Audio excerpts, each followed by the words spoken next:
दोस्तों, चाय हमारी ज़िंदगी का एक अहम हिस्सा है जिसके बगैर दिन की शुरुआत नहीं होती। और शाम की चाय जब तक नहीं मिलती तब तक दिन भर की थकावट दूर नहीं होती।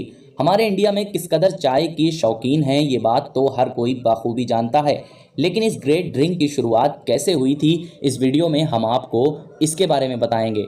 यानी कि हम आपको टी के यानी चाय के इतिहास के बारे में बताएंगे। कहां से इस चाय को ढूंढा गया था और कैसे ये यूरोप पहुंची और इंडिया में चाय की खेती का सिलसिला कब और कैसे शुरू हुआ। इन्हीं सारे सवालों के जवाब आज की इस वीडियो में हम आपको बताएंगे। दोस्तों, चाय की खोज चीनी शहंशाह शेन निंग की, जो according to Chinese herbalist agriculture के फाउंडर थे। एक लेजेंड्स अपनी बुक में चाय की खोज के सिलसिले में लिखते हैं कि एक बार शहंशाह अपने कुछ साथियों के साथ सफर पर निकले, जो रास्ते में थक कर एक पेड़ के नीचे बैठ गए।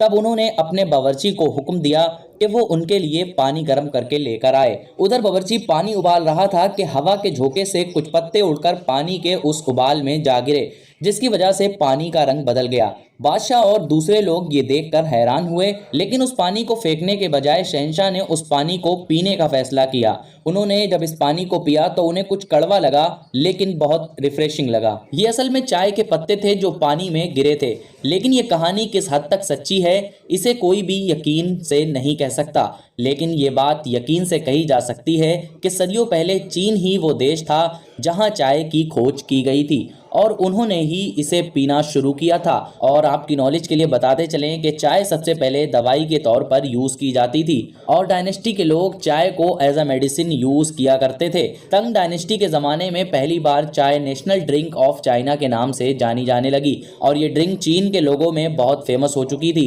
इसका अंदाज़ा आप इस बात से लगाइए कि 8th सेंचुरी के लास्ट में लू यू नामी राइटर ने अपनी एक पूरी किताब लिखी जिसका नाम था टी क्लासिक। और दोस्तों, चाय के इस मैटर पर अगर बात की जाए तो बड़ी ही लंबी कहानी है, जैसे कि चाय चाइना से जापान कैसे पहुंची, अमेरिका कैसे पहुंची और इसी तरह की और भी चाय को लेकर बहुत सारी कहानियां हैं। दोस्तों, इन्हीं तमाम बातों में एक मुद्दा ये उठा कि चाय हमारे लिए कितनी फ़ायदेमंद है।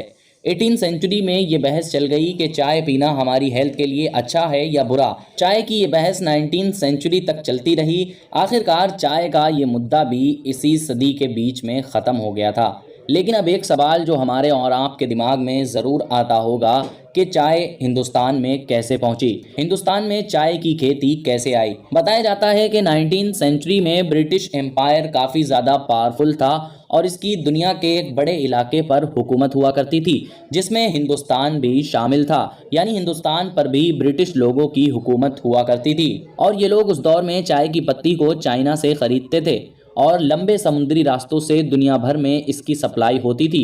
लेकिन इस तरीके से चाय की पत्ती इन्हें बहुत ही ज़्यादा महंगी पड़ती थी। यही वजह थी कि अंग्रेज चाहते थे कि हमें हिंदुस्तान में अपनी खेती करनी चाहिए, लेकिन इन लोगों के लिए चाय की खेती करना किसी करिश्मे से कम नहीं था, क्योंकि चाइना ने इसकी खेती को राज बना रखा था। ये राज सिर्फ चीन के पास था कि चाय के पेड़ किस तरह से उगते हैं और इससे चाय कैसे हासिल की जाती है। तो दोस्तों, चाय की खेती का राज जानने के लिए ईस्ट इंडिया कंपनी ने अपना एक जासूस रॉबर्ट को चीन भेजा। रॉबर्ट, जो कि एक होशियार इंसान था, वो ये जानता था कि चाय की खेती के लिए सिर्फ कुछ पौधों से काम नहीं चलेगा, बल्कि उसे एक बड़ी तादाद में पौधों और उसके बीज को हिंदुस्तान लाना पड़ेगा ताकि वहां पर चाय की खेती की शुरुआत एक बड़े पैमाने पर शुरू की जा सके। लेकिन साथ ही साथ उसे चीनी मजदूरों की भी ज़रूरत थी ताकि वो लोग चाय की खेती के शुरुआती दिनों में चाय को उगाने में मदद कर सकें। तो अपने इसी मकसद को पूरा करने के लिए रॉबर्ट ने एक चीनी ताजिर यानी व्यापारी का हुलिया बनाकर चीन के लिए रवाना हो गया। उसने चीन में एक ऐसी जगह जाने का फैसला किया जहां सबसे बेहतरीन और काली चाय उगती थी और रॉबर्ट का मिशन कामयाब हुआ और जैसा कि उसने सोचा था बिल्कुल वैसे ही वो चीन से चाय के पौधे और बीज ले आया। फिर ईस्ट इंडिया कंपनी ने आसाम के इलाके में चाय के पेड़ उगाना शुरू किए और इस तरह से हिंदुस्तान में चाय की शुरुआत हुई।